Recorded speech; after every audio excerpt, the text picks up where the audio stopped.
In today's video, I'm going to teach you how to fix web audio not working in Zoom. If you've joined a Zoom meeting in your browser and you can't hear others or they can't hear you, the most common cause is that the site's audio or microphone permission is blocked. We're going to fix that directly in your browser so Zoom can play and capture sound correctly. Start by confirming what you're seeing.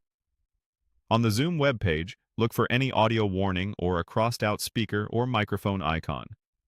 You might also see a banner saying your browser blocked access. That's your cue that this is a permissions issue rather than a problem with your headset or computer. Don't worry, this is quick to resolve and doesn't require reinstalling anything. Now open your browser's site information panel. This is the small icon to the left of the address bar, the one that typically looks like a lock.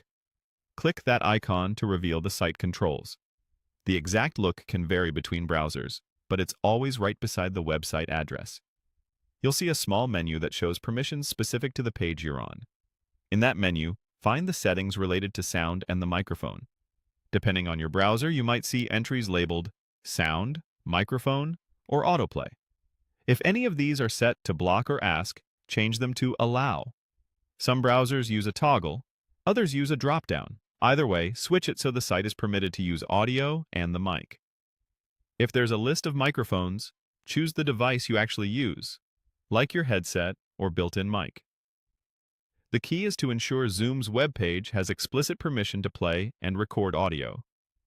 Once you've made those changes, reload the page to apply them. You can use the Reload button in the panel, press the refresh icon in your browser, or use the standard keyboard shortcut to refresh. After the page reloads, Zoom may prompt you again to use your microphone. Click Allow to confirm. You should now see the microphone icon become active, and if you speak, the level indicator in Zoom should move. Try a quick audio test in the meeting to confirm you can hear and be heard. If sound is still off, double-check that the tab itself isn't muted and that the permission still shows as allowed in the site information panel. That's all it takes. By adjusting the site permissions and reloading, you've restored web audio for Zoom in your browser. Thanks for watching, and I hope this helped you get back to your meeting without any audio hiccups.